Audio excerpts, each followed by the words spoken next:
Hello and welcome back to Tequila Gundam Gaming. This is the second video in a series where we go over the initial wave of starter decks for the Gundam card game.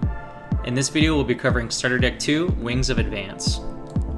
Starter Deck 2 excels in the late game with very strong, high-costed cards, and while it has an easier time getting there with EX resource effects, it may struggle reaching that point when faced with early aggression that can knock it out before it makes it that far.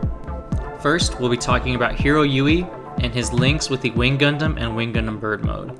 The Wing Gundam Bird mode says on play, you get an EX resource, allowing you to reach your high level cards like the Wing Gundam faster. The Wing Gundam has a very strong effect, allowing you to attack enemy units that are level 4 or lower, even if they're standing. In addition to this, it has Breach 5, meaning that when you attack into those units, you'll still be dealing piercing damage to the enemy's base. These cards make a great pair with Hero Yui because of its effect to give an additional +1 attack and health when linked. This turns the Wing Gundam when paired with Hero into a giant 7/7 stat line. Next we have the Tall Geese and its pilot Zex Marquise. The Tall Geese is a very strong card with the effect that once per turn, for 4 resource, you can set this unit as active.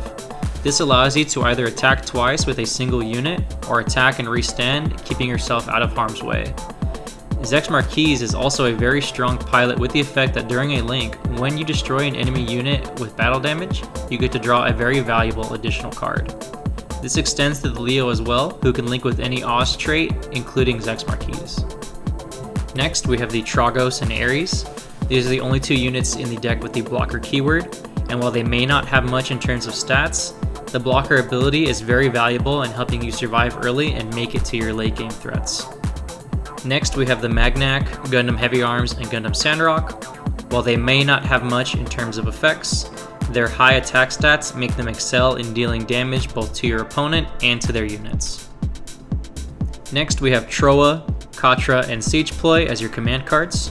Troa allows you to gain Breach, letting you do additional damage while still controlling units on the board with Piercing. Katra helps you with mitigating taking too much damage in the early game and potentially letting you survive to your strong late game cards. And Siege Ploy. Siege Ploy can be activated both on your turn to control the board and at the end of your opponent's turn with action timing, allowing you to potentially rest units on the turn they come into play. Finally, we have 2 pretty strong bases with St. Gabriel Institute and Corsica Base. St. Gabriel allows you to look at the top cards of your deck and filter the ones you want to the top, while potentially getting rid of situational ones to the bottom. Corsica Base, on the other hand, allows you to make tokens and build up board presence. Here, we have an upgraded deck list made out of combining 2 of the starters. As you can see, we max out on cards like the Tall Geese and Wing Gundam, as well as the cards that support them. That's going to be it for Starter Deck 2, Wings of Advance. Feel free to comment down below if you have any questions or feedback, and I'll be happy to reply.